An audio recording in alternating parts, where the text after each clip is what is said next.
બતાવો તો આગળના એમસીક્યુ દ્રાવણ ચેપ્ટરના કોમ્પિટિટિવમાં પૂછાયેલા સોલ્વ કરતા જઈએ. તમારી પાસે ગુજરાતી બુકમાં હશે જ આ એમસીક્યુ. ગુજકેટમાં પૂછાયેલા, એઆઈટ્રિપલમાં પૂછાયેલા, બરાબર, ઓનલાઈન પૂછાયેલા છે અને કોમ્પિટિટિવ. બરાબર. એ સેક્શન સી ની અંદર જોતા જઈએ. First, the want of factor I for a compound which undergoes dissociation in one solvent and association in other solvent is respectively. Dissociation નો અર્થ એવો થાય વિયોજન, association નો અર્થ એવો થાય સંયોજન. એટલે એવું કહેવા માંગે છે કે want of factor I, want of અવયવ I એ કોઈ સંયોજન હોય, એનું દ્રાવકમાં ડિસોસિએશન થાય અને અધર દ્રાવકમાં એસોસિએશન થાય તો I નું મૂલ્ય શું હોય? બરાબર, want of અવયવ I નું મૂલ્ય. તો આ તમને થિયરી કરાવેલી લગભગ લેક્ચર નંબર 16 માં આવ્યું હશે. સંખ્યાત્મક ગુણધર્મની અંદર આપણે આગળ want of અવયવ I પરથી વાત કરતા હતા. સુયોજન અને વિયોજનની થિયરી કરાવી ને એમાં આપણે શીખી ગયા હતા કે વિયોજન થવું એટલે શું થાય. તો દાખલા તરીકે આ એસિટિક એસિડ છે CH3COOH H2O, એને પાણીમાં ઉમેરો, પાણી જેવા દ્રાવકમાં ઉમેરો તો આનું વિયોજન થાય. પાણી જેવા દ્રાવકમાં વિયોજન, ધ્રુવીય દ્રાવકમાં વિયોજન. એટલે આમાંથી છૂટું પડે CH3COO H3O+. આ રીતના. તો આ વિયોજન થયું કહેવાય. તો આમાં કણોની સંખ્યા કેટલી આવી? એક કરતા વધારે આવી ને.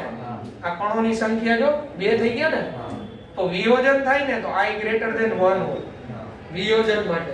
ડિસોસિએશન ત્યારે I greater than 1.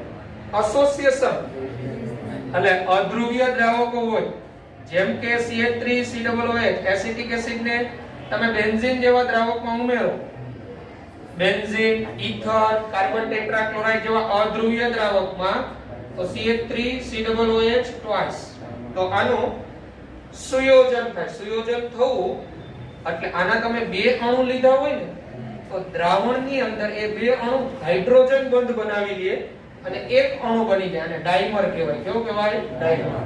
તો અહીંયા I less than 1 થઈ. I કેવો થઈ જાય? less than 1. એટલે વિયોજન માટે I greater than 1, સુયોજન માટે I less than 1. બરાબર.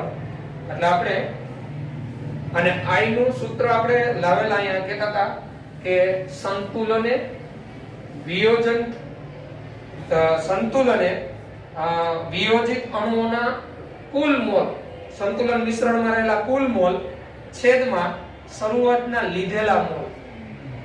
એ આપણે સૂત્ર આપેલું સુયોજન વિયોજન. બરાબર. તો અહીંયા બસ ઓપ્શન ચેક કરો. A greater than 1 and greater than 1 એટલે બેયમાં greater than 1 હોય. B એવું કે ડિસોસિએશન માં less than 1, એસોસિએશન માં greater than 1. C એવું કે બંનેમાં less than 1 અને D એવું કે ડિસોસિએશન માં greater than 1 એટલે વિયોજન થાય ત્યારે એક કરતા વધુ અને એસોસિએશન સુયોજન થાય ત્યારે less than 1. તો આપણે જોઈ શકીએ વિયોજન ત્યારે I greater than 1, સુયોજન ત્યારે I less than 1. સુયોજન થાય ને એટલે આના તમે જે કણો 2 લીધા હોય ને અહીંયા ડાઈમર બનાવે ને તો આને અડધા થઈ જાય. ચલો છે અહીંયા તમે આ CH3COOH એક લીધું હોય તો આના પાણી જેવા દ્રાવણની અંદર આનું આયનીકરણ થાય એટલે એની want of અવયવ I greater than 1 થઈ જાય. બરાબર. ઓકે, પછીનું number 2, the freezing point depression constant for water is, એટલે પાણી the freezing point depression constant એટલે આપણે મોલલ અવનયન અચળાંક કહેવાય. શું કહેવાય? મોલલ અવનયન અચળાંક. વોટર નો 1.86 અંશ સેલ્સિયસ છે. એટલે અહીંયા આ દાખલામાં તમને Kf આપેલો છે. શું આપેલો છે? Kf. પછી કીધું if 5 ગ્રામ Na2 એટલે અહીંયા ધાર બિંદુ માટે જે મોલલ અવનયન અચળાંક હોય Kf આપેલો 5 ગ્રામ Na2SO4 એટલે દ્રાવ્યનું વજન આપેલું છે 5 ગ્રામ અને એ 45 ગ્રામ H2O માં ડિસોલ્વ થાય અને દ્રાવકનું વજન આપેલું છે 45 ગ્રામ.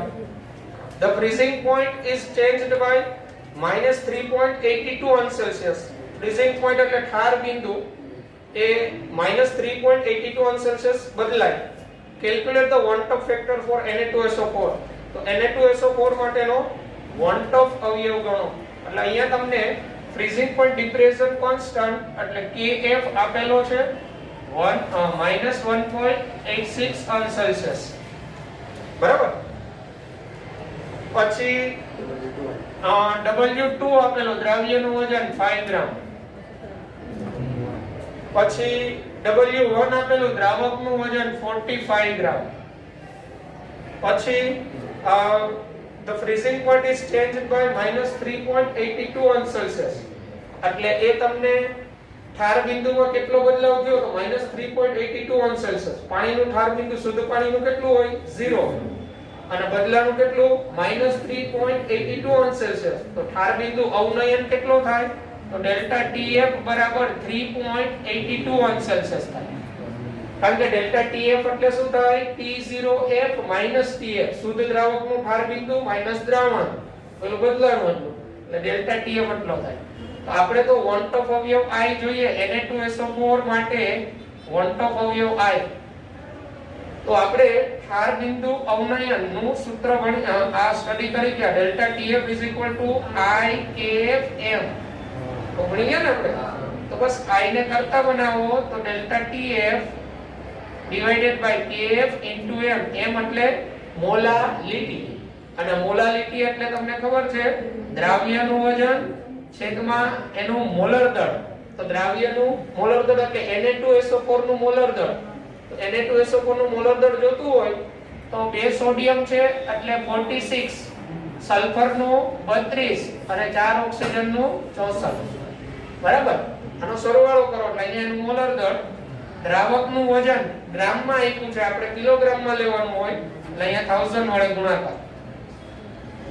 ઓકે. હવે એ જે મોલાલિટી મળે બસ અહીંયા કિંમત મૂકો. Kf આપેલો છે તમને 1.86 અને ડેલ્ટા TF આપેલો છે 3.82 અંશ સેલ્સિયસ. આ Kf છે એ તમારો અહીંયા આ તમે પેલો -3.82 લ્યો તો આને અહીંયા માઈનસ મૂકો તો માઈનસ માઈનસ 2 જતા રહે. પેલો 1.86 અહીંયા પ્લસ જ લઈ લેવાનો. I છે તમને અહીંથી મળે. ઓકે. કરો જી કેલ્ક્યુલેશન કરો જી. એટલે થઈ જશે ઘરેથી થઈ જશે ને. ઓકે આગળ વધો.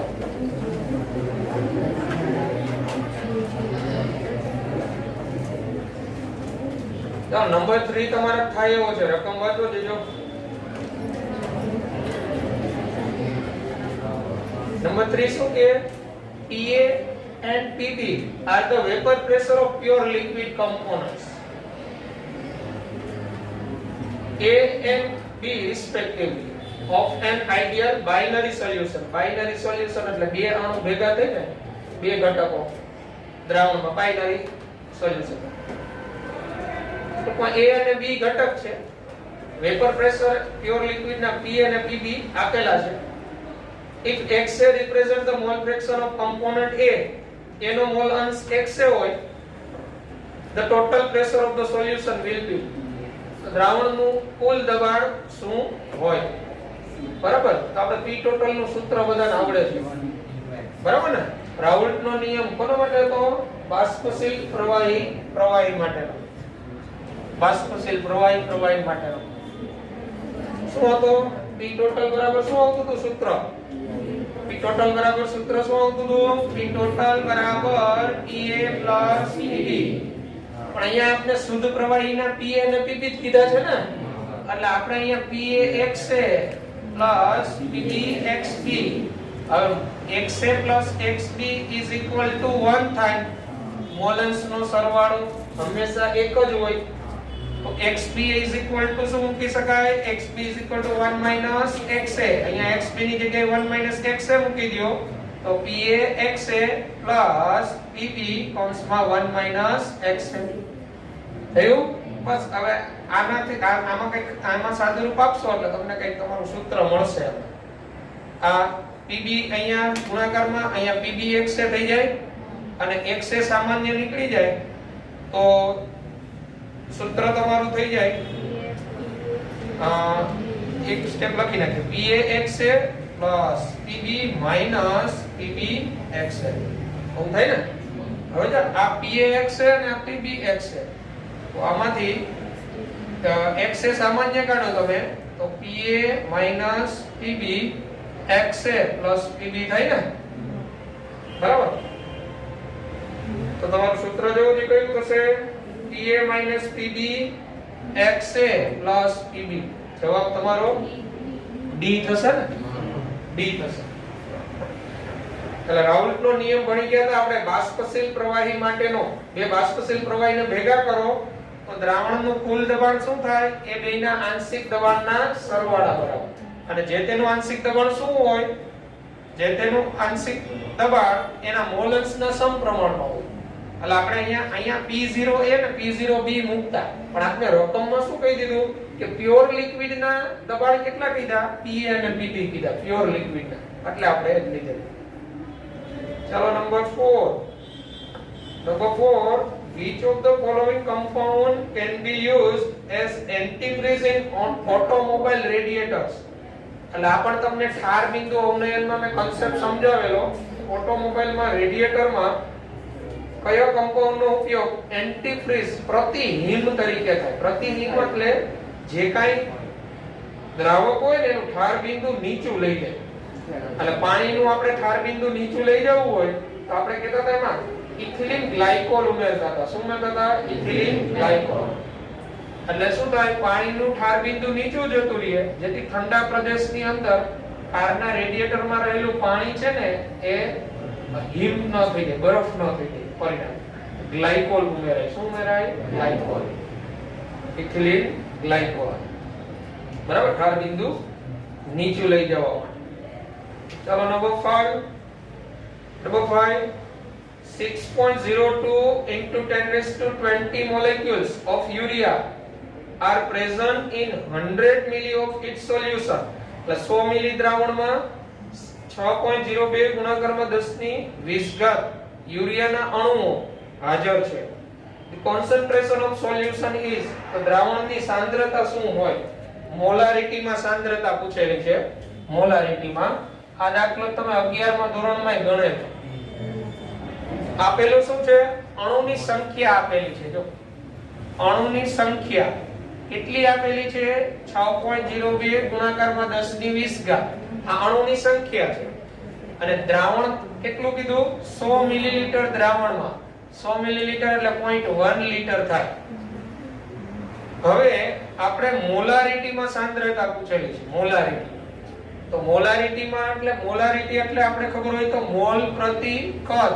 લીટરમાં થાય તો આપણે મોલ મળી શકે અણુની સંખ્યા પરથી કઈ રીતે મોલ મળે જ્યારે તમને કોઈ અણુની સંખ્યા આપી હોય અને મોલ મેળવવા હોય ને તો એને એવોગેડ્રો આંક વડે ભાગવાના કારણ કે એવોગેડ્રો આંક જેટલી સંખ્યા હોય ત્યારે એક મોલ હોય ને તો આ અણુની સંખ્યા છે તમારે મોલ જોઈએ છે તો 6.02 10 ની 20 ઘાત છેદમાં એવોગેડ્રો આંક અહીંયા 10 ની 23 10 ની 23 ઉપર આવે તો -23 થાય 20 તો છે એટલે 1 બરાબર 10⁻³ થાય 10⁻³ મોલ બસ હવે અહીંયા એની કિંમત મૂકી દો 10⁻³ મોલ છેદમાં કદ લીટરમાં તો 0.1 છે 0.1 એટલે 10⁻⁻1 થાય ને અને 10⁻⁻1 ઉપર આવે તો આ +1 થઈ જાય અને -3 તો 10⁻², 10⁻² એટલે 0.01 C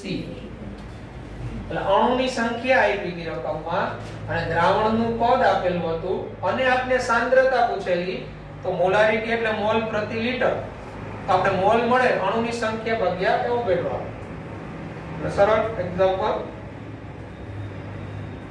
નંબર 6 ચાલો આ તો જોઈને સોલ્વ થાય એવો છે of the following 0.10 molar aqueous solutions which one will exhibit the largest freezing point depression એટલે નીચે ABCD જે તમને આપેલા છે ને એ બધા 0.10 મોલર જલીય દ્રાવણ છે. બધાની મોલાલિટી કેટલી છે? 0.10. અને પછી કીધું કે કોનું ઠાર બિંદુ અવનયન સૌથી વધુ હશે, એટલે કોના ઠાર બિંદુમાં ઘટાડો સૌથી વધુ થશે. તો આવા એમસીક્યુ માં તમને કાલના કે આગળના લેક્ચરમાં લેક્ચર નંબર લગભગ 17 માં આ મેં શીખવેલા ને પછી તમને વાંચવા માટે બે પેજ મોકલેલા. તો જો ઠાર બિંદુમાં ઘટાડો સમાન સાંદ્રતા હોય ને, સમાન સાંદ્રતા, ત્યારે જોવાનું જેના કણોની સંખ્યા વધુ ને, કણોની સંખ્યા વધુ એનું ઠાર બિંદુ ઓછું. જેમાં કણોની સંખ્યા વધુ એનું ઠાર બિંદુનો ઘટાડો વધુ થાય. તો ચલો આ K2SO4 માં કણોની સંખ્યા કેટલી હોય? K2SO4 માં કણોની સંખ્યા 3, 2K plus SO4 2 minus. Al2SO4 thrice માં 5, 2Al3 plus અને 3SO4 2 minus. કણોની સંખ્યા 5 થઈ. ગ્લુકોઝમાં 1, કારણ કે ગ્લુકોઝને પાણીમાં ઉમેરો તો એમાંથી આયનો છૂટા ન પડે. કણ એક જ. KCl 2, K plus Cl minus. તો જ્યારે આવી સાંદ્રતા સમાન હોય અને ઠાર બિંદુનો ઘટાડો પૂછે તો જેમ કણોની સંખ્યા વધે એમ ઠાર બિંદુ ઘટે. ઠાર બિંદુ ઘટે. બરાબર? ઠાર બિંદુ અને બાષ્પ દબાણ બે ઘટે. મગજમાં રાખજો. આવો બાષ્પ દબાણનો એમસીક્યુ હોત તો અહીંયા જવાબ બી જ આવત.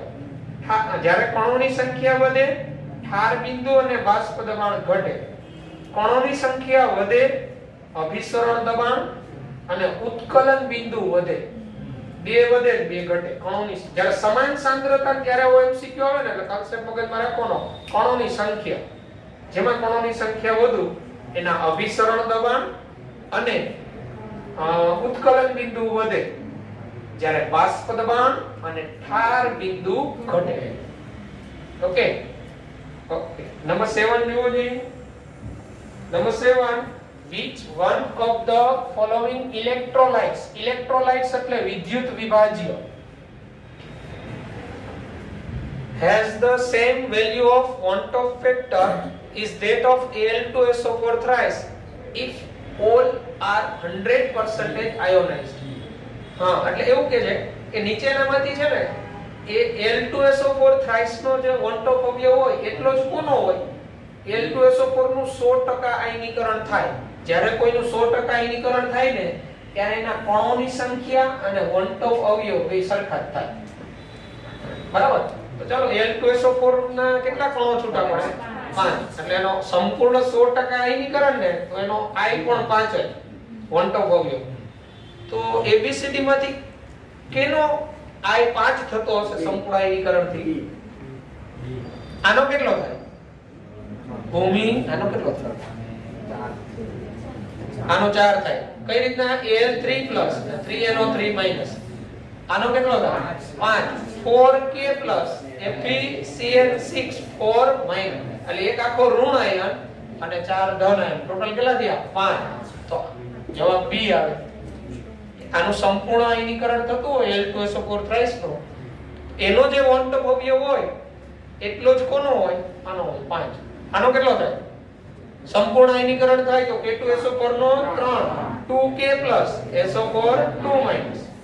આનો કેટલો થાય? 4, 3K plus FeCl6 3 minus. એટલે કોઈનું 100% આયનીકરણ કહે ને ત્યારે એનો want-of અવયવ જેટલા કણો છૂટા પડે ને એટલો. ચાલો નંબર 8 સમજીએ.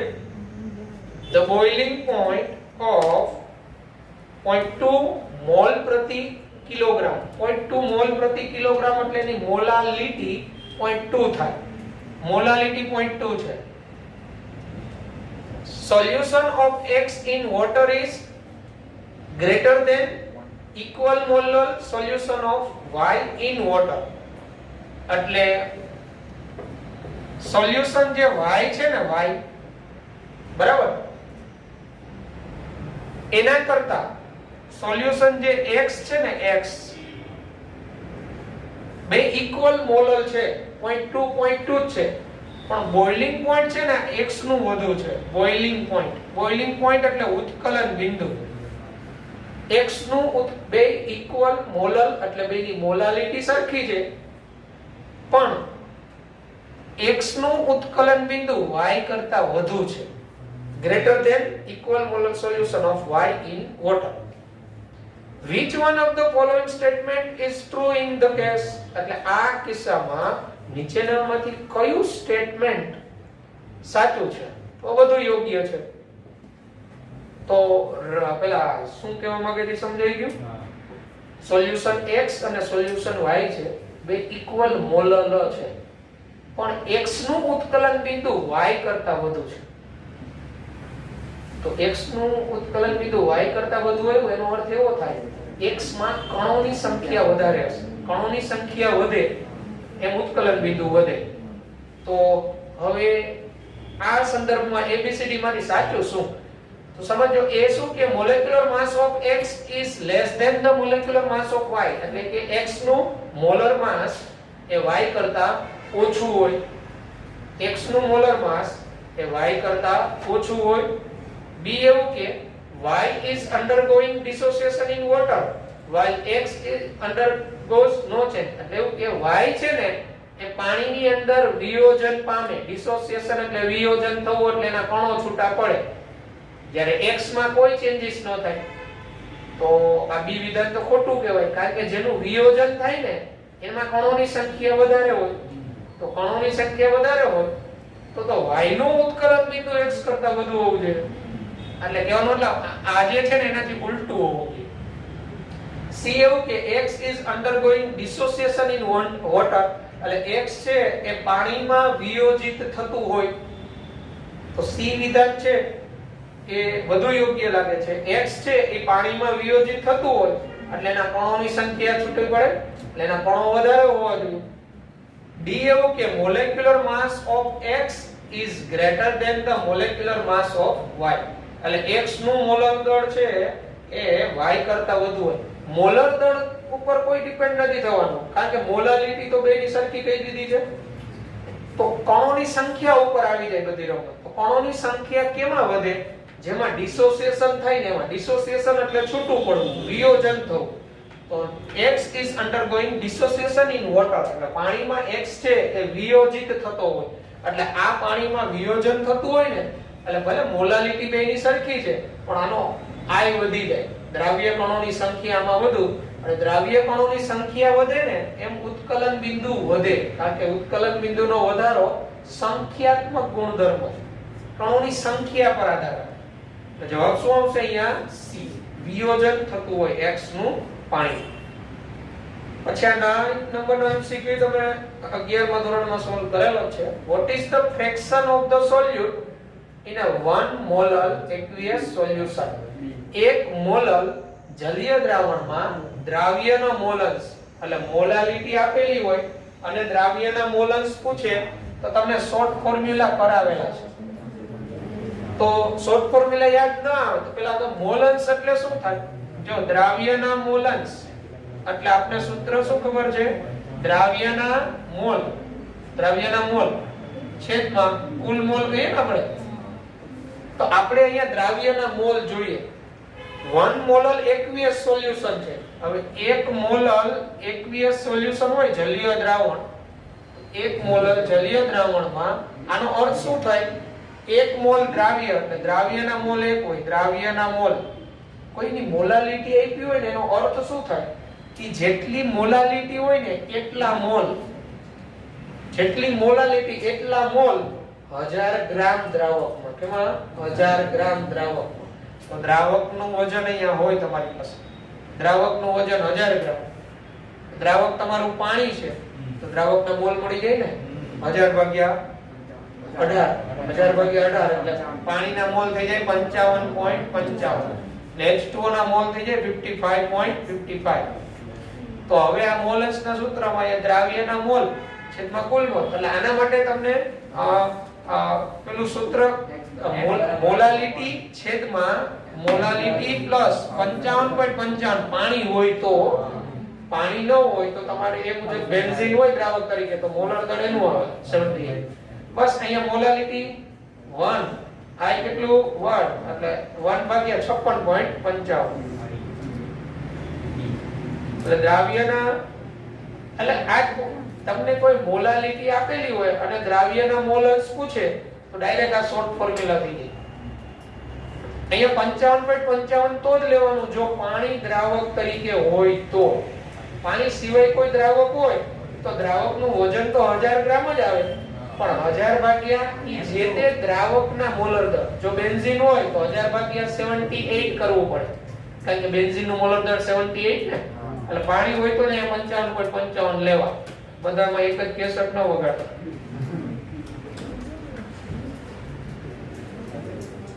ચાલો પછી number 10. At 100 Celsius the vapor pressure of a solution of 6.5 gram of a solute in 100 gram water is 732 mm.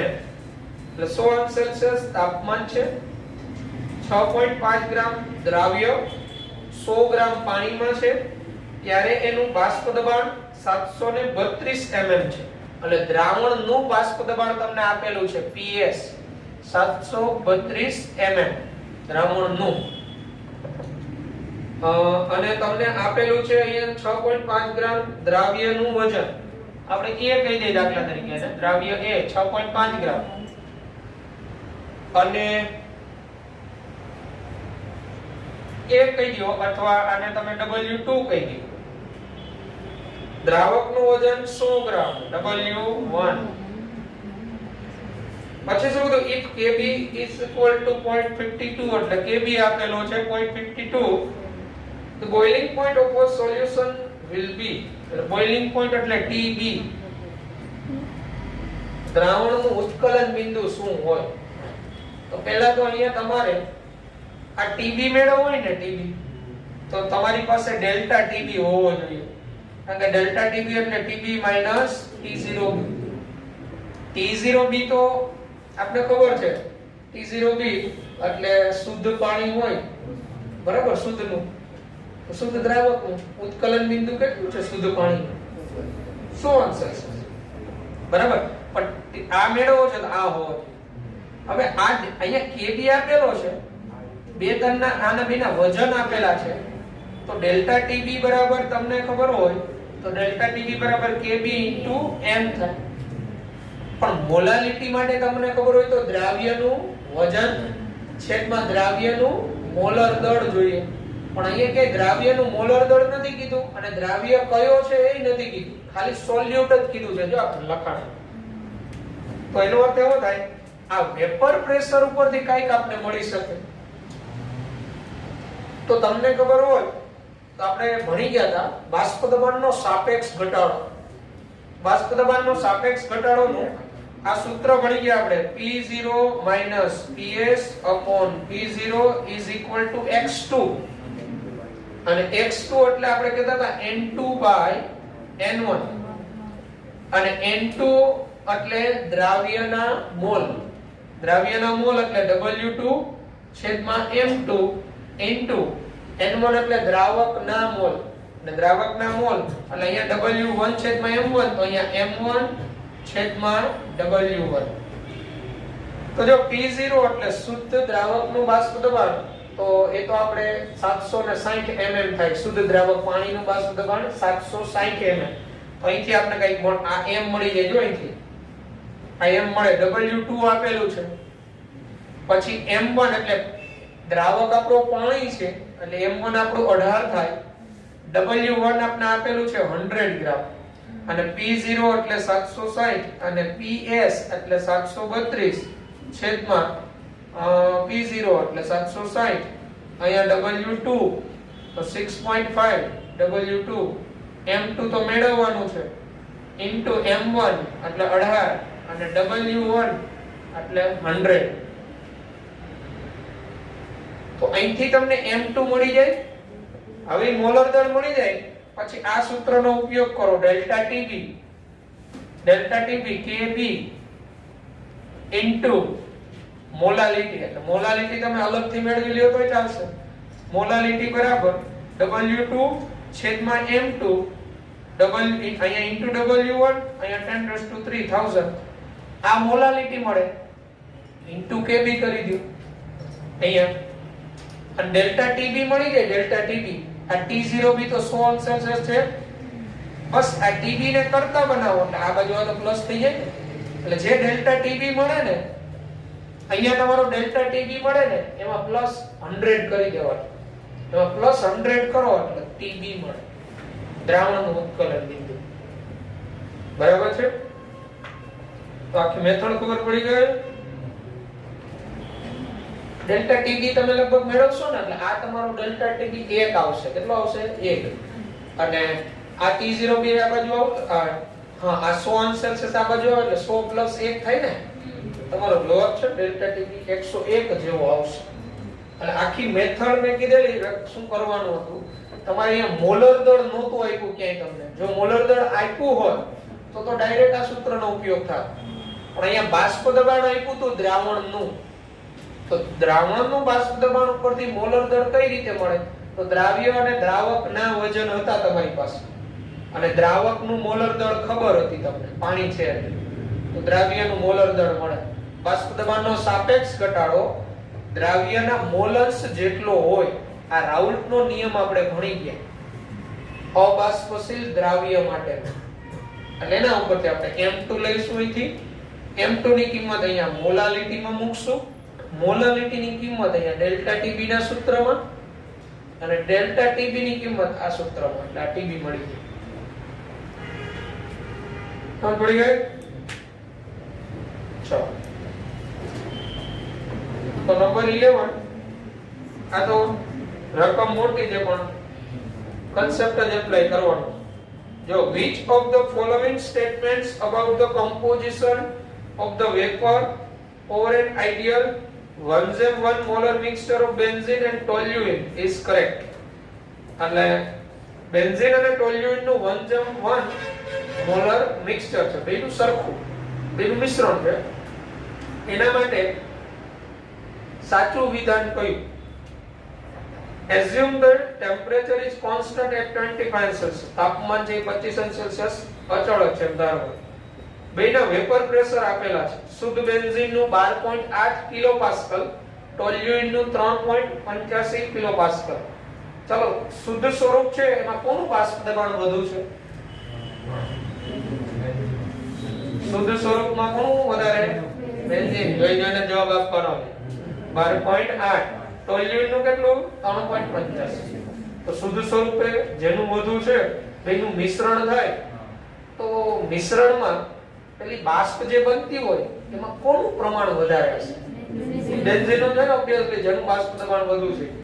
બસ એના ઉપરથી ABCD માંથી જવાબ શોધવાનો. એ એવું કે not enough information is given to make a prediction. એટલે આપણે પ્રેડિક્શન માટે પૂરતી માહિતી નથી એવું કહે છે. એ વાત ખોટી છે. પૂરતી માહિતી છે. બેયના શુદ્ધ સ્વરૂપના તો બાષ્પ દબાણ આપ્યા છે, હવે બેયને મિશ્ર કરવાનો. બી એવું કે the vapor will contain a higher percentage of benzene. એટલે બાષ્પ જે હોય એની અંદર બેન્ઝીનનું પ્રમાણ વધારે હશે ટકાવારીમાં. તો બી વિધાન સાચું છે. કેમ બેન્ઝીનનું પ્રમાણ વધારે હોય? તો એનું બાષ્પ દબાણ શુદ્ધ સ્વરૂપનું વધારે છે. તો મિશ્રણની અંદર બેનું મિશ્રણ હશે તો એનું પ્રમાણ વધારે જ રહેવાનું છે, કારણ કે એ સરળતાથી બાષ્પ બનતો હોય તો પર્સન્ટેજ તો એના જ વધુ હોવાનો. બરાબર? સી તો પછી ટોલ્યુઇન ની વાત કરીએ કે ટોલ્યુઇન ના હાયર પર્સન્ટેજ હોય તો એ ખોટું છે. અને ડી એવું કે equal amount of benzene and toluene. Equal amount બેયનું નહીં થાય. જો બેયના બાષ્પ દબાણ સરખા હોય તો પર્સન્ટેજ પ્રમાણ સરખું નહીં. અને આદર્શ દ્રાવણ બે બનાવે છે. બેન્ઝીન અને ટોલ્યુઇન કેવું દ્રાવણ બનાવે છે? આદર્શ. ચલો આ પણ 12 આવડે એવો. if molality of the dilute solution is double, સમજો મંદ દ્રાવણ છે એની મોલાલિટી છે એ ડબલ કરવામાં આવે તો value of molar depression constant Kf. તો મોલર અવનયન અચળાંક Kf નું મૂલ્ય શું થાય? અડધું થાય. એ એવું કે હાફ, અડધું. બી ટ્રિપલ કે 3 ગણું. સી અનચેન્જ કે ડી ડબલ. તો આવું સૂત્ર ડેલ્ટા Tf Kf m. આ મોલાલિટી ધારો કે m હોય, હવે એ મોલાલિટી છે ને બમણી કરવામાં આવે, આ 2m કરવામાં આવે તો આનું મૂલ્ય શું થાય? શું થશે? શું થાય મૈત્રી? ચાલો આ આપણે મોલાલિટી એમ લીધી હોય અને મોલાલિટી જો બમણી કરીએ તો કેએફ નું મૂલ્ય શું થાય? બહુ ખોટું બોલો છો તમે. તમે શું નથી વિચાર્યું? તમને ખબર હોય તો મોલાલિટી બમણી થાય તો ઠાર બિંદુનો ઘટાડો એટલો જ થાય ને, કારણ કે એના સમપ્રમાણમાં હોય. ડેલ્ટા ટીએફ ચાલે છે એમ હોય ને, તો આ બમણું થાય, આનું મૂલ્ય વધે ને. તો આને આના છેદમાં જવા દો તો શું થવાનું? કેએફ નું મૂલ્ય અનચેન્જડ રહે. કેએફ નું મૂલ્ય, કારણ કે આ જેટલું વધશે એટલું આ ઘટે ને. આ મોલાલિટી જેમ વધે બરાબર, એમ ઠાર બિંદુનો ઘટાડો એટલો જ થવાનો. જેમ મોલાલિટી વધે એમ ઠાર બિંદુ ઘટે, એટલે ઠાર બિંદુનો ઘટાડો અને મોલાલિટી સમપ્રમાણમાં હોય. હવે તમે શું કર્યું? બસ આટલું ધ્યાનમાં લીધું, પણ આ તમારે મેળવવું હોય તો આના છેદમાં આને જવા દેવું પડે ને. તો આ જેટલું વધ્યું હોય એટલું જ આ ઘટ્યું હોય ને, તો બેનો ગુણોત્તર તો અચળ જ રહેવાનો. ડેલ્ટા ટીએફ અને એમ નો ગુણોત્તર તો અચળ જ રહેવાનો ને. તો કેએફ અનચેન્જડ આવે. શું આવે? અનચેન્જ, કાઈ ચેન્જ ન થાય. એનું કન્સેપ્ટ શું? તો કે મોલાલિટીનો વધારો અને ઠાર બિંદુનો ઘટાડો સમપ્રમાણમાં હોય. આવું જ ડેલ્ટા ટીબી અને મોલાલિટી સમપ્રમાણમાં હોય. તો મોલાલિટીનો વધારો, ઉત્કલન બિંદુનો વધારો બરાબર સમપ્રમાણમાં હોય. મોલાલિટી વધે ઉત્કલન બિંદુ વધે, તો આ જેટલું વધશે એટલું જ આ વધશે. તો બેનો ગુણોત્તર તો કેવો રહેવાનો? અચળ. એટલે ગમે તેટલી મોલાલિટી તમે વધારો પણ કેએફ કે કેબી ના મૂલ્ય કેવા રહે? અચળ, કારણ કે સામે એટલો ફેર પડે ને પરિણામ. ચલો પછી number 13, which of the following is dependent on temperature? નીચેનામાંથી કયું તાપમાન પર આધાર રાખે? તો આપણે શીખી ગયા હતા, જે વોલ્યુમ V પર આધાર આવતો, જેના સૂત્રમાં V આવે ને, V એ તાપમાન પર આધાર રાખે. મોલારિટી તો યાદ કરો સૂત્ર, મોલ પ્રતિ લિટર પર V. તો પદ છે એ તાપમાન સાથે બદલાય. અને જેમાં વજન આવતું હોય ને, વજન એ કોઈ તાપમાન સાથે ન બદલાય. એટલે મોલાલિટી ન બદલાય, મોલ અંશ ન બદલાય, વેઇટ પર્સન્ટેજ ન બદલાય, પણ વેઇટ બાય વોલ્યુમ હોય તો બદલાય, કારણ કે V આવ્યો ને. એટલે તાપમાન સાથે કયું બદલાય? મોલારિટી, કારણ કે કદ પર આધાર રાખે V. મોલ ફ્રેક્શન એટલે તો મોલ અંશ, જે તો વજન પર આધાર રાખે. પછી number 14, for an ideal solution the correct option is, આદર્શ દ્રાવણ માટેનો સાચો ઓપ્શન તો delta G mixture is equal to 0 at constant T and P. તમને મેં આદર્શ દ્રાવણ બિન આદર્શ દ્રાવણ આપણે તફાવત કરેલો કે એ તફાવત થઈ ગયો. પછી છેલ્લે મેં કીધું હતું દ્રાવણ આદર્શ હોય કે બિન આદર્શ હોય, મિશ્રણનો મુક્ત શક્તિ ફેરફાર નેગેટિવ હોય. આ ઓલવેઝ નેગેટિવ. અને આપણે એ તો શું કીધું? ઇક્વલ ટુ 0, તો એ તો આવે જ નહીં. પછી કીધું મિશ્રણની entropy delta S mixture equal to 0. તો આપણે બધાને ખબર છે, જ્યારે કોઈ દ્રાવકમાં દ્રાવ્ય ઉમેરો, દ્રાવણ બને, એ આદર્શ બને કે બિન આદર્શ, એમાં કણોની સંખ્યામાં તો વધારો થવાનો ને, એટલે એન્ટ્રોપી હંમેશા વધે. એટલે આદર્શ હોય કે બિન આદર્શ હોય, મિશ્રણની એન્ટ્રોપી પોઝિટિવ હોય, અવ્યવસ્થા વધે. એટલે બી પણ નહીં આવે. Delta V mixture not equal to 0. આદર્શ દ્રાવણ માટે આપણે ખબર હોય તો delta V mixture equal to 0 હોય, કારણ કે કદમાં કોઈ ફેરફાર ન થાય. બે દ્રાવણ ઇન્ડિવિડ્યુઅલ હોય, બેને ભેગા કરો તો કદમાં એ બેનું જે કદ હોય એનો સરવાળો બરાબર જ થાય, એટલે કદમાં કોઈ ફેરફાર ન થાય. અને delta H mixture equal to 0, તો આપણે ખબર હોય તો આદર્શ દ્રાવણ બને ત્યારે ન તો ઉષ્માનું શોષણ થાય, ન તો ઉષ્મા મુક્ત થાય. એટલે ડેલ્ટા H મિક્સર એટલે મિશ્રણની એન્થાલ્પી નો ફેરફાર અચળ જ રહે, એટલે તેમાં ઇક્વલ ટુ 0. તો આદર્શ દ્રાવણ માટે D રાઈટ છે. બરાબર છે? તો કરેલો તફાવત. હા. Number 15, the mixture that forms maximum boiling azeotrophs. આ પણ તમને કરાવેલું. મેક્સિમમ બોઇલિંગ એઝિયોટ્રોપ એટલે મહત્તમ ઉત્કલન એઝિયોટ્રોપ્સ અને મિનિમમ બોઇલિંગ એઝિયોટ્રોપ્સ એટલે ન્યૂનતમ ઉત્કલન એઝિયોટ્રોપ્સ. બિન આદર્શ દ્રાવણમાં બે હતા, રાઉલ્ટના નિયમથી ધન વિચલન અને રાઉલ્ટના નિયમથી ઋણ વિચલન. રાઉલ્ટના નિયમથી ઋણ વિચલન ક્યારે થાય? તો બે ઘટક ભેગા થાય અને એ બે વચ્ચે આકર્ષણ બળ પ્રબળ થાય. તો આકર્ષણ બળ પ્રબળ થાય તો એના ઉત્કલન બિંદુ કેવા હોય? ઊંચા હોય. એટલે ઋણ વિચલન વાળા હોય ને એના ઉત્કલન બિંદુ ઊંચા હોય અને ધન વિચલન વાળા હોય ને એના ઉત્કલન બિંદુ નીચા હોય. તો હવે અહીંયા તો આપણે ઋણ વિચલન કે ધન વિચલન નથી કીધું, પણ ડાયરેક્ટ બે દ્રાવણના મિશ્રણ આપ્યા છે. તો પહેલા તો આપણે એ ઓળખતા આવડવું જોઈએ કે બે આદર્શ દ્રાવણ બનાવશે કે બિન આદર્શ. ચાલો એ હેપ્ટેન અને ઓક્ટેન ને મિશ્ર કરો તો દ્રાવણ આદર્શ બને કે બિન આદર્શ? કેટલાને ખબર? હાથ ઊંચો કરો જી. ઓક્ટેન અને હેપ્ટેન. ઓક્ટેન અને હેપ્ટેન તો બે આલ્કેન વર્ગના છે. તો તમને એ તો કીધેલું કે બે દ્રાવણને મિશ્ર કરો, બેની સમાન લાક્ષણિકતા હોય, સમાન લાક્ષણિકતા તો આદર્શ દ્રાવણ બને. કેવું બને? આદર્શ. એટલે હેપ્ટેન અને ઓક્ટેન ને મિશ્ર કરો તો આદર્શ દ્રાવણ બને. બરાબર છે? આવું જ હેક્સેન અને હેપ્ટેન ને મિશ્ર કરો આદર્શ દ્રાવણ બને. સમાન લાક્ષણિકતા વાળા છે, બે આલ્કેન શ્રેણીના જ છે, આદર્શ બને. બી વોટર અને નાઇટ્રિક એસિડ. તો આ કન્સેપ્ટ મેં કીધેલો, પાણી સાથે જ્યારે એસિડ આવે ને, એસિડ ની વાત, પ્રબળ એસિડ કે નિર્બળ એસિડ, રાઉલ્ટના નિયમથી ઋણ વિચલન જ આવે. રાઉલ્ટના નિયમથી ઋણ વિચલન, અને ઋણ વિચલન એટલે મહત્તમ ઉત્કલન એઝિયોટ્રોપ્સ. એટલે ઈ બેનું મિશ્રણ થાય ને ત્યારે એ મિશ્રણનું ઉત્કલન બિંદુ એ બે સ્વતંત્ર હોય ત્યારે એના પોતાના જે ઉત્કલન બિંદુ હોય ને એના કરતા તો ઊંચું જ હોય.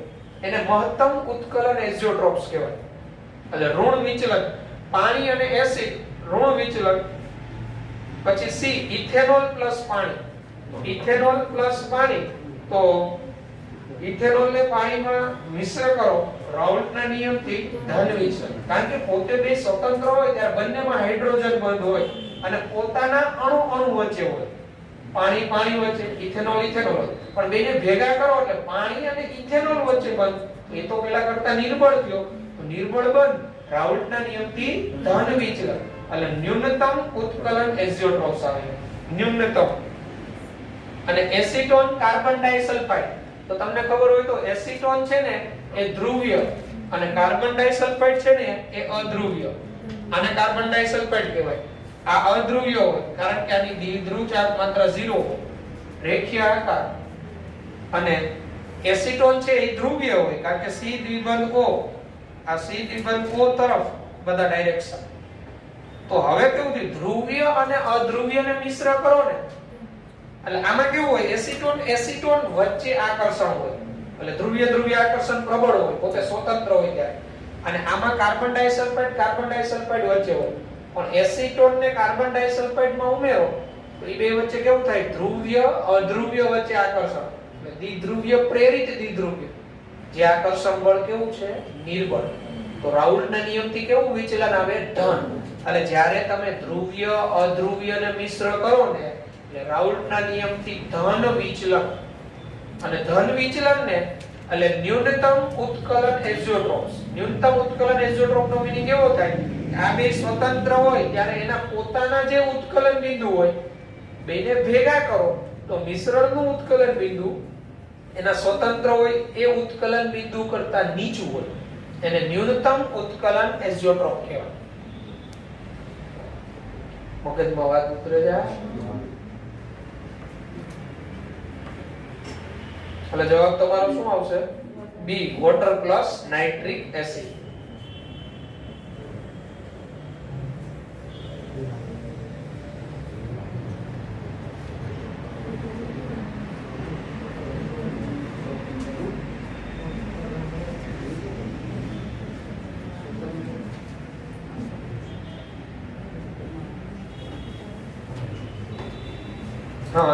હા, હવે એમ્સ ના છે MCQ. આ સરળ જ છે. The molar boiling point constant for water is 0.513 Celsius. Molar boiling point constant એટલે અહીંયા તમને આપેલો છે મોલર ઉન્નયન અચળાંક Kb આપેલો છે. when 0.1 mol of sugar એટલે સુગર નું મોલ 0.1 કીધું is dissolved in 200 ml of water 200 મિલી પાણીમાં દ્રાવ્ય કરવામાં આવે. the solution boils under a pressure of 1 atmosphere at એટલે એક વાતાવરણ દબાણે દ્રાવણ છે એ કયા તાપમાને ઉકળે એટલે તમારે અહીંયા ઉત્કલન બિંદુ મેળવવાનું છે TB.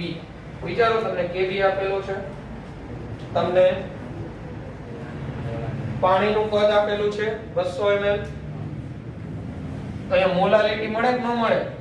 ચાલો 200 ml પાણી એટલે કેટલા ગ્રામ પાણી થાય? દ્રષ્ટિ 200 ml પાણી એટલે કેટલા ગ્રામ પાણી થાય? તો કોઈના ml આપ્યો હોય તો તમને પૂછે તો ઘનતા યાદ કરવાની. પાણીની ઘનતા કેટલી? 1. તો ઘનતા બરાબર દળ છેદમાં કદ. તો ઘનતા 1 છે, દળ મેળવવું છે, કદ કેટલું આપ્યું? 200. તો 200 ગુણ્યા 1 કરી નાખો, 200 ગ્રામ પાણી. પાણીનું કદ આપ્યું હોય, વજન પૂછે ને તો જેટલું ml માં હોય ને એટલા ગ્રામ થાય. એટલે દ્રાવકનું વજન 200 ગ્રામ થયું. સુગર 0.1 મોલ છે, તો સુગરની મોલાલિટી મળી જાય ને. મોલાલિટી એટલે મોલ છેદમાં દ્રાવકનું વજન કિલોગ્રામ. તો 0.1 200 ગ્રામ એના કિલોગ્રામ કેટલા થાય? 0.2 એટલે 1 આપત થયું ને. 1 આપ એટલે 0.1 સોરી 1 આપ એટલે 0.5. બસ હવે મોલાલિટી મળી ગઈ છે. તો અહીંયા ડેલ્ટા TB મળી જાય ને. ડેલ્ટા TB બરાબર Kb * m. Kb આપેલો છે જો. હવે અહીંથી ડેલ્ટા TB મળી જાય તો ડેલ્ટા TB બરાબર TB - T0b. શુદ્ધ પાણીનું ઉત્કલન બિંદુ 100, અહીં 100 મૂકી દઉં. TB ને કરતા બનાવો એટલે TB બરાબર ડેલ્ટા TB + T0b.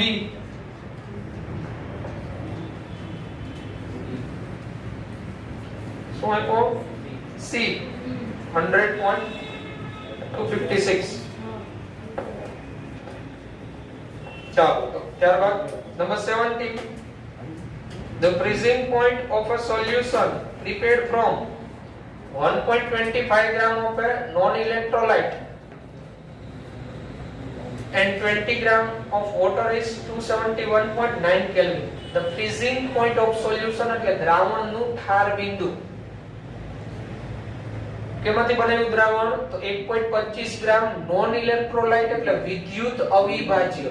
અને વિદ્યુત અવિભાજ્ય એટલે એનો I કેટલો હોય? 1. and 20 ગ્રામ વોટર એટલે દ્રાવકનું વજન આપ્યું, ઠાર બિંદુ આપ્યું, મોલર ડિપ્રેશન કોન્સ્ટન્ટ એટલે મોલર અવનયન અચળાંક Kf આપેલો, Kf. The molar mass of the solute will be. તો દ્રાવ્યનું મોલર દળ શું થાય? કયા સૂત્રનો ઉપયોગ કરશો? રકમ પરથી શું લાગે છે? Kf into આ સૂત્ર આપણે ભણી ગયા ને, delta TF = Kf into m. તમને ઠાર બિંદુ આપ્યું છે તો ડેલ્ટા TF મળી જાય ને. કારણ કે ડેલ્ટા TF એટલે T0f - TF. તો ઠાર બિંદુ કેટલું આપ્યું છે? The freezing point of a solution 271.9 Kelvin. તો ઠાર બિંદુનો ઘટાડો મળી જાય ને ડેલ્ટા TF. તો ડેલ્ટા TF T0f તો તમારું કેટલું હોય? 0 હોય ને. કારણ કે શુદ્ધ પાણીનું ઠાર બિંદુ તો 0 હોય. આ 271.9 કેલ્વિન એ દ્રાવણનું છે, બરાબર? એટલે ઠાર બિંદુનો ઘટાડો મળી જાય તમને delta TF 271.9. If molar depression constant is 1.86 Kelvin એટલે Kf આપેલો છે. મોલાલિટીના સૂત્રમાં તમારે મોલર દળને કરતા બનાવવાનું છે. મોલર દળને કરતા બનાવવાનું છે, બરાબર? તો અહીંયા તમે 0°C લ્યો અને પેલું 271.9 કેલ્વિન એટલે આનું મૂલ્ય ઠાર બિંદુનો ઘટાડો તફાવત કેલ્વિનમાં કે અંશ સેલ્સિયસમાં સરખું જ રહેવાનું.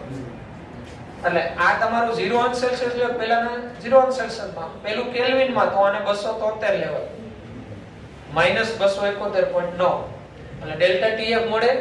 કિંમત અહીંયા મૂકો. આનો I તો કેટલો છે તો નોન ઇલેક્ટ્રોલાઇટ છે એટલે વિદ્યુત અવિભાજ્ય. તો વિદ્યુત અવિભાજ્ય માટે I કેટલો હોય a kF. તો kF આપેલો છે અને મોલાલિટી ના સૂત્રમાં W2/m2 W1 અહીંયા 1000. તો W2 દ્રાવ્યનું વજન કેટલું આપ્યું 1.25. દ્રાવકનું વજન કેટલું આપ્યું 20. મોલર દળ m2 તો મેળવવાનું છે. ખ્યાલ આવી ગયો. હવે દાખલા આપણે ટેક્સ્ટ બુકમાં ઉદાહરણમાં કરેલા છે. ચાલો આનો જવાબ તો જાતે આપવાનો 18 નો. હમણાં મેં કરાવ્યો તો દ્રાવ્યની સંખ્યા પણ હું બોલ્યો તો બે વાર. Osmotic pressure of 0.1 molar solution of NaCl and Na2SO4 will be. એટલે 0.1 મોલર NaCl નું દ્રાવણ અને 0.1 મોલર Na2SO4 નું દ્રાવણ એનું અભિસરણ દબાણ શું હોય? બેના અભિસરણ દબાણ સરખા હોય. બરાબર. વધુ હોય તો કોનું વધુ હોય એ કહેવાય. ચાલો તમારા મતે શું છે? 0.1 મોલર NaCl અને 0.1 મોલર Na2SO4 અભિસરણ દબાણ કોનું વધુ હોય? Na2SO4. કારણ કે ના I 3 થઈ જાય ને દ્રાવ્ય કન્ડિશન. કારણ કે અભિસરણ દબાણ એટલે આપણે સૂત્ર જોઈ ગયા પાઈ બરાબર ICRT. તો કોન્સન્ટ્રેશન તો બેની સરખી છે. સાંદ્રતા સમાન હોય તો I જેનું વધુ એનું અભિસરણ દબાણ વધુ. સમજ પડી ગઈ? તો બસ આમાં ઓસ્મોટિક પ્રેશર ઓફ B નહીં આવે કારણ કે એમાં NaCl will be more than Na2SO4 કીધું છે.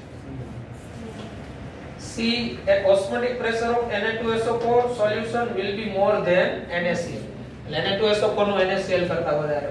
આવા બધા MCQ માં જોવાનું અભિસરણ દબાણ સમાન હોય ને સોરી સાંદ્રતા મોલારિટી સરખી આવી હોય અને અભિસરણ દબાણ પૂછે તો I સરખાવવાનું. દ્રાવ્ય કણોની સંખ્યા જોવાની જેમાં કણોની સંખ્યા વધુ અભિસરણ દબાણ વધુ. ચલો number 19 at 25°C the highest osmotic pressure is exhibited by 0.1 molar solution of. આ પાછો આ જ concept આવ્યો. 0.1 molar solution જ છે આ બધા. તો osmotic pressure કોનું સૌથી વધુ હશે? highest. કોનું? CaCl2 કારણ કે કણોની સંખ્યા વધી જાય ને. Ca2 2Cl એટલે આના કણોની સંખ્યા 3. KCl ના કણો 2. Glucose A, urea A, sucrose A. આ બધા માટે એક સહસંયોજક બંધ વાળા આવે ને સહસંયોજક બંધ વાળા. બરાબર. આ બધાના એક જ થશે. બરાબર. અને એટલે આના કણોની સંખ્યા વધુ એટલે સમાન સાંદ્રતા ત્યારે જેમાં કણોની સંખ્યા વધુ એનું અભિસરણ દબાણ વધુ. ચાલો અહીંયા બાષ્પ દબાણ કીધું હોત તો બાષ્પ દબાણ તો બાષ્પ દબાણ યુરિયા અને ગ્લુકોઝ માટે સરખું થાત ને. કારણ કે બાષ્પ દબાણ તો જેમ કણોની સંખ્યા વધે એમ ઘટે. તો અહીંયા ઉત્કલન બિંદુ કીધું હોત તો CaCl2 જ આવે. ઉત્કલન બિંદુ વધે કણોની સંખ્યા વધે. બરાબર. ઓકે ચલો number 20 azeotropic mixture of HCl and water is. એટલે પાણી અને HCl નું azeotropic મિશ્રણ એમાં HCl નું પ્રમાણ કેટલું હોય? તો આ azeotropic mixture તો ઘણા બને. દરેકના પર્સન્ટેજ યાદ રાખવા બધાના મુશ્કેલ હોય. આ રેર માં એક પૂછાયેલો પણ આવેલો છે યાદ રાખજો 20.2% હોય. આવું તમને ખબર હોય તો ઇથેનોલ અને પાણીનું azeotropic mixture બને. 95% ઇથેનોલ ને 5% પાણી. બરાબર. આમાં તો ઘણા બધા બને પણ દરેકના પર્સન્ટેજ યાદ રાખવું મુશ્કેલ આપણે. નીટમાં નથી આવેલો ક્યારે એવો એમ્સ માં છે પણ યાદ રાખવું પડે. એટલે 20.2% HCl હોય. આ બેનું azeotropic mixture બને ને ભાઈ HCl 20.2%. બાકીના જે પર્સન્ટેજ હોય એ પાણીના હોય. તો બાકીના જે હવે MCQ અહીંથી થિંક 24 સુધી છે, બરાબર. આપણે 21 સુધી તો કરી નાખ્યા, તો બાકીના 24 અને એસરેશન રીઝનિંગના 3-4 એમસીક્યુ સેક્શન સી ના બાકી છે. તો હોમવર્કમાં આવે જાતે કરી નાખવાના, ન ખ્યાલ આવે તો પૂછવાનું. અને ત્યારબાદ પછી ગુજરાતી બુક જે તમારી પાસે છે કમ્પ્લીટ એના એમસીક્યુ 7 તારીખ સુધીમાં કમ્પ્લીટ કરી નાખવાના. ડિફિકલ્ટી હોય તો મોકલવાની. 7 તારીખે આપણે દ્રાવણ ચેપ્ટરની ટેસ્ટ છે નીટની, સાથે બી બ્લોક પણ છે. વ્યવસ્થિત એમસીક્યુ સોલ્વ કરી અને પછી પરીક્ષા આપવી. Okay, good bye, take care.